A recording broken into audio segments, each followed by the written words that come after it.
Hi guys, welcome to The Delicate Flower. My name is Pam and I make content around mental health, trauma and recovery. I post lots of resources around coping strategies, techniques, skills, models, theories, law, everything related to mental health that you can think of, you are going to find it on this channel. So if you're interested in recovery, if you're interested in personal development and growth, then please press the subscribe button, like this video and let's get started.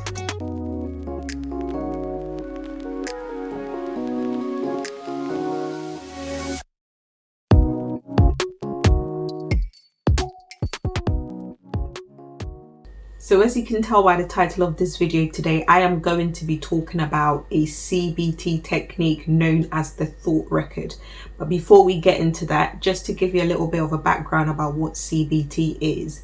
So CBT stands for Cognitive Behavioral Therapy and is a type of therapy that was, I believe, founded by a guy named Beck. And the purpose of it is really around conditioning and retraining your mind and your thoughts and your behaviors, which should hopefully influence your emotions and how you feel.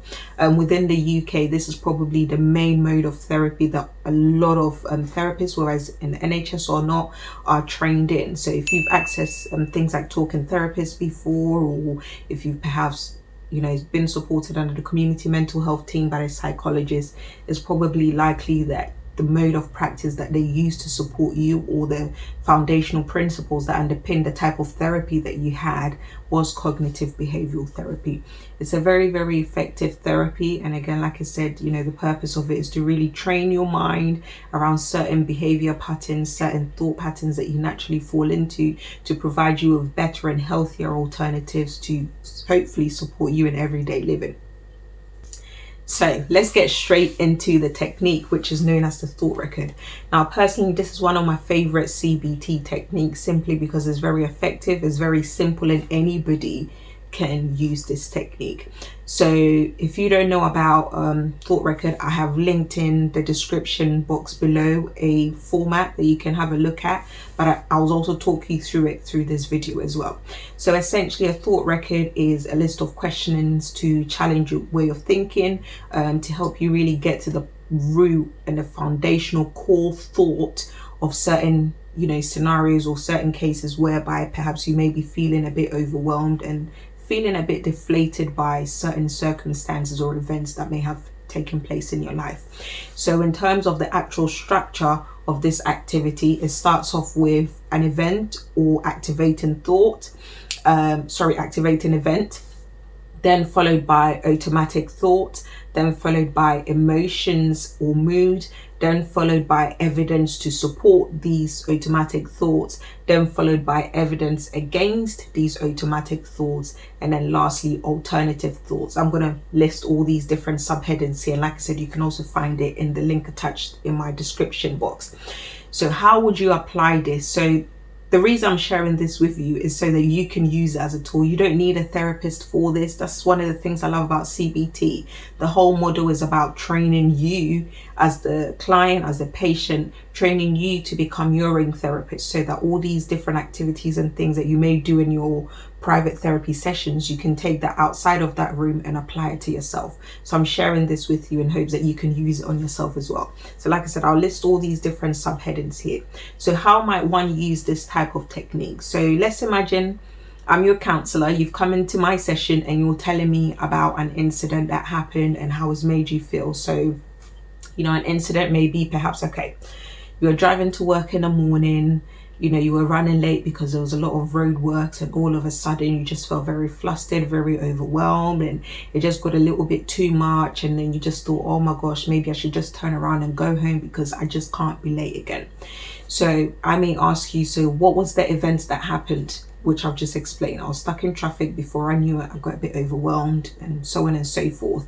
As a counselor, I may say to you, okay, so thinking back at that scenario, what were the automatic thoughts that popped into mind when this happened, when you were stuck in traffic and you realized that you were going to be late for work?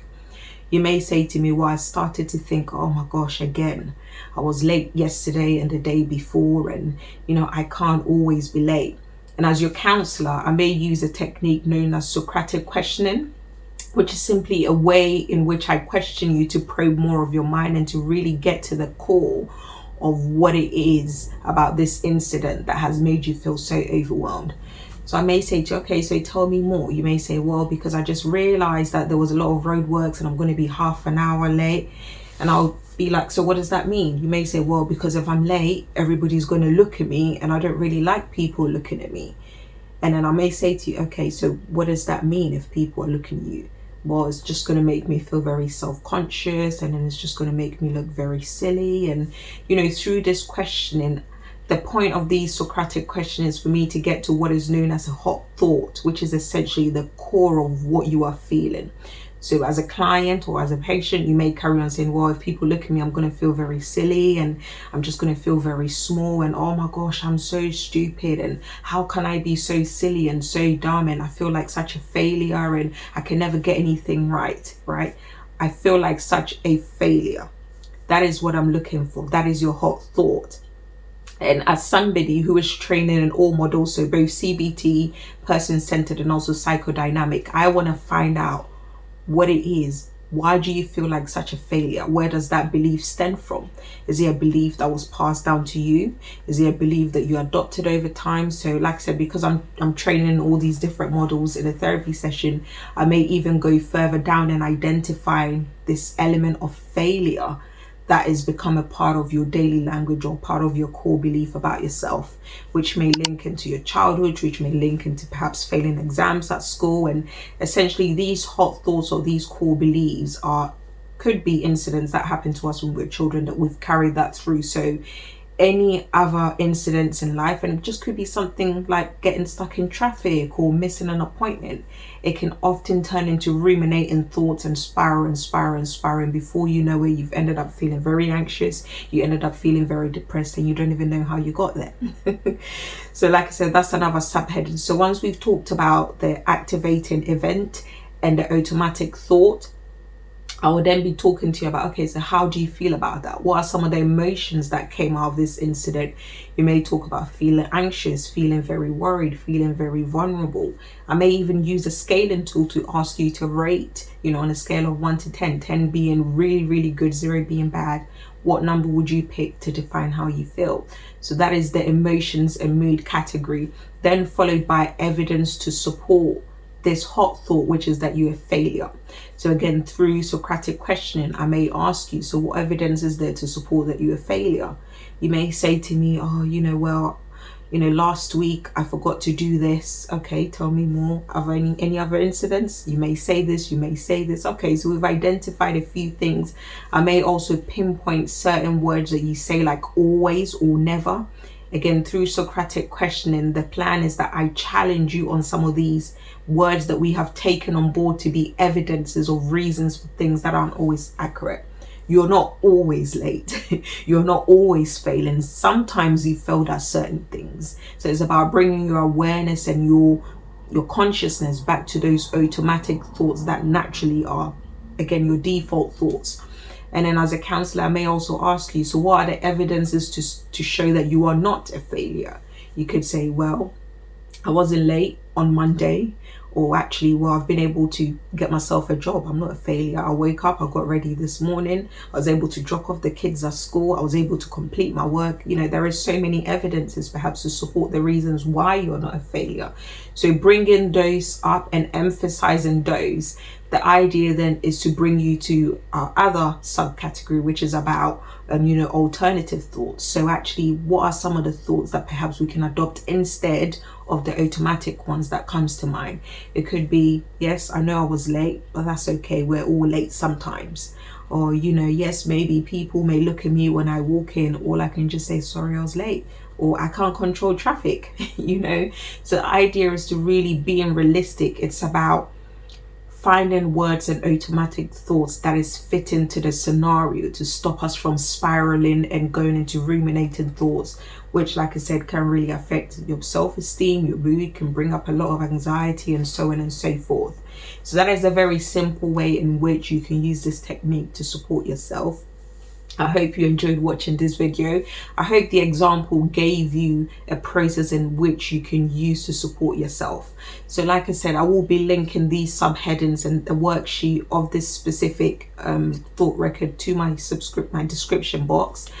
So anytime that you go through something, or perhaps an incident happened with you recently that ended up spiraling, and before you know it, you've locked yourself away, you're feeling very tearful, very emotional, you're feeling like a failure, you're feeling like you can never get anything right, you're feeling depressed, use this thought record to help you bring your conscious awareness to your automatic thoughts, challenge them through Socratic questioning. And again, I'm going to list a few of them in the description box for you to use as yourself. And then just support yourself through this as you go along and as you go through life. So I hope you found this video useful. If you're interested in videos like this where I talk more about techniques of CBT or of other models, then please do comment below and let me know what you'd like to see or any other topics that you want me to cover. But thank you so much guys for watching. Like I said, I hope you enjoyed the video, and I'll see you in my next one. Thank you. Bye.